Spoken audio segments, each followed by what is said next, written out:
So last year, my girlfriends and I were going on a 7-day cruise on Virgin Voyages, and my luggage got lost, and I had to rebuy everything at the different ports of call.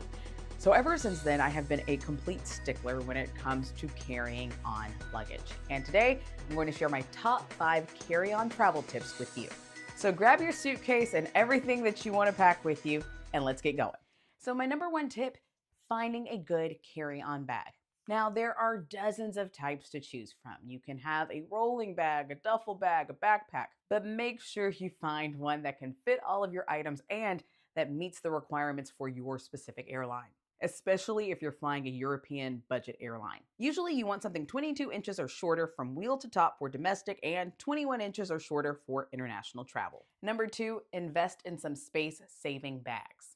Now listen, I am usually not the kind of person who falls for the okie doke when it comes to influencing products. However, these things have been a game changer. Some are actually compression bags where you can put all of your items in it and then actually squeeze some of the air out.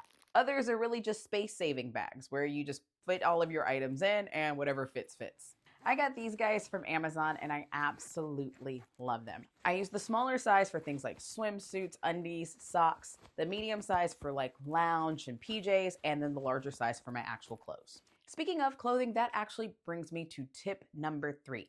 Plan your outfits in advance. Now, I'm not talking about creating some crazy spreadsheet or anything like that. Although if that's your jam, no judgment because I have friends that are like that. But try and make your life easy. If you know you're going sightseeing on one day or to a very specific restaurant on another day, go ahead and plan out what you're going to wear for those very specific events in advance and try and plan outfits accordingly. Also, try and pack things that can be worn more than once. So maybe just one pair of jeans that you can wear over and over again, or a plain black t-shirt that can be worn with several different things. Number 4 is to layer your packing.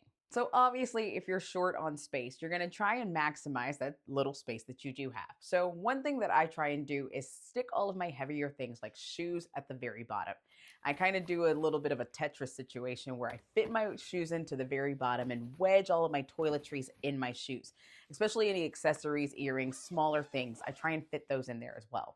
Then on top of that, I put any of my space-saving bags. And then if there's any room left, I'll wedge in things like hair brushes, hair utensils, whatever. My last tip has to do with toiletries. Of course, if you're carrying on, you know you have to have the smaller size toiletry items. So that means no full-size hair care, body care, face care, nothing. So I got this teeny tiny kit on Amazon several years ago that I've been able to use and use over and over again just by cleaning out these bottles. But in addition to using these little bottles, I also cover the top with saran wrap before putting on the cap, just to make sure that nothing spills out in all of my clothing while things get moved around. Because the last thing you want with having your toiletries and all of your clothing in one bag is having your body wash spill all over your clothing. Better safe than sorry. All right, guys, those are my top 5 travel carry-on tips. Let me know what you think in the comments section, especially if I missed any of your favorite tips. And be sure to give me a like and hit that subscribe button for more Travel Tuesday tips in the future. See you next time.